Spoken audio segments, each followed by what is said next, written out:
ত্রিপুরায় ত্রিস্তরীয় পঞ্চায়েত নির্বাচনে ভোটারদের দীর্ঘ লাইন শুরু হয়ে গেছে। ত্রিপুরায় 2024 সালে ত্রিস্তরীয় পঞ্চায়েত নির্বাচনের ভোট গ্রহণ প্রক্রিয়া ভোট পর্ব শান্তিপূর্ণভাবে সম্পন্ন করতে ত্রিপুরা নির্বাচন কমিশন প্রয়োজনীয় সব ধরনের ব্যবস্থাই গ্রহণ করেছে। প্রতিটি ভোট কেন্দ্রে ন্যূনতম 3 জন নিরাপত্তা কর্মী মোতায়েন করা হয়েছে। তবে স্পর্শকাতর এবং অতি স্পর্শকাতর ভোট কেন্দ্রে 3 জনের বেশি নিরাপত্তা কর্মী মোতায়েন করা হয়েছে।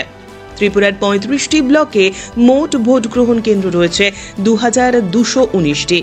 30 কোম্পানি কেন্দ্রীয় বাহিনীর জওয়ানেরা সহ ত্রিপুরায় প্রায় 10,000 নিরাপত্তা কর্মীকে ভোটের কাজে মোতায়েন করা হয়েছে। 30% আসনে ভোট হচ্ছে। 70% আসনে বিনা প্রতিদ্বন্দ্বিতায় জয়ী হয়েছেন বিজেপি প্রার্থীরা। ভোট প্রদান করলেন ত্রিপুরা ওয়াকফ বোর্ডের চেয়ারম্যান তথা ঊনকোটি জেলা কৈলাসহরের প্রাক্তন বিধায়ক মবস্সার আলী। বৃহস্পতিবার সকাল 8টায় নূরপুর সিনিয়র বেসিক বিদ্যালয়ে নিজের ভোটাধিকার প্রয়োগ করেন তিনি।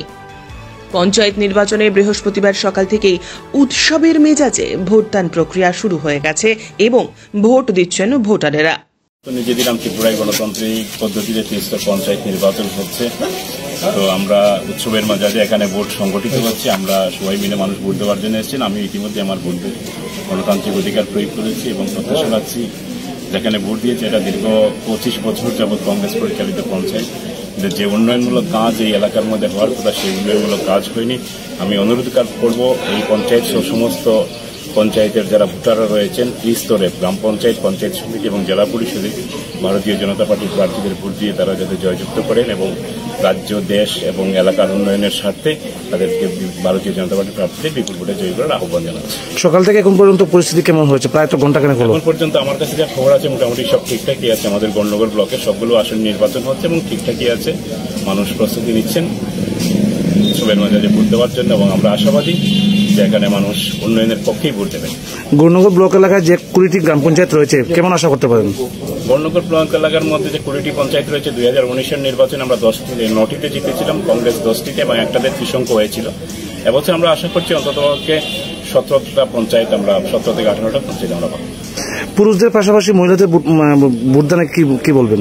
মহিলারা বেশি সংখ্যায় মহিলারাই উপস্থিত হচ্ছে। আপনারা দেখতে পাচ্ছেন লাইনের মধ্যে 25 সংখ্যক মহিলারা লাইনের মধ্যে উপস্থিত হচ্ছেন এবং পুরুষ মহিলা সব অংশের মানুষই গ্রাম পঞ্চায়েত নিজেদের গ্রামীণ সরকার তৈরির নির্বাচন।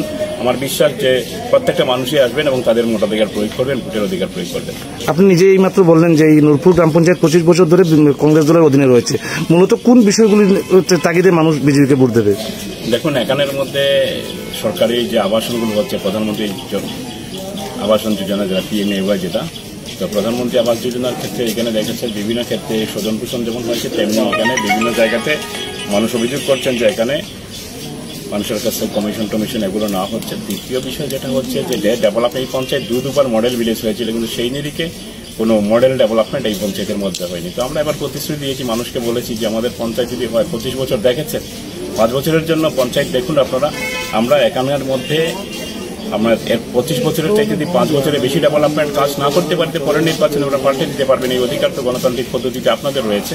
এই কথাগুলো আমরা বলছি। আমরা বলছি প্রত্যেকটা একাধিক বাড়ির যে রাস্তাগুলো রয়েছে প্রত্যেকটা বাড়ির রাস্তা আমরা CC রোড করে দেবো, ড্রেনেজ সিস্টেম ডেভেলপমেন্ট করা এবং সার্বিকভাবে মানুষের যে অধিকার সেগুলো মানুষের কাছে পৌঁছে দেওয়ার গ্যারান্টি আমরা তৈরি করবো স্বচ্ছ প্রশাসন হওয়ার জন্য।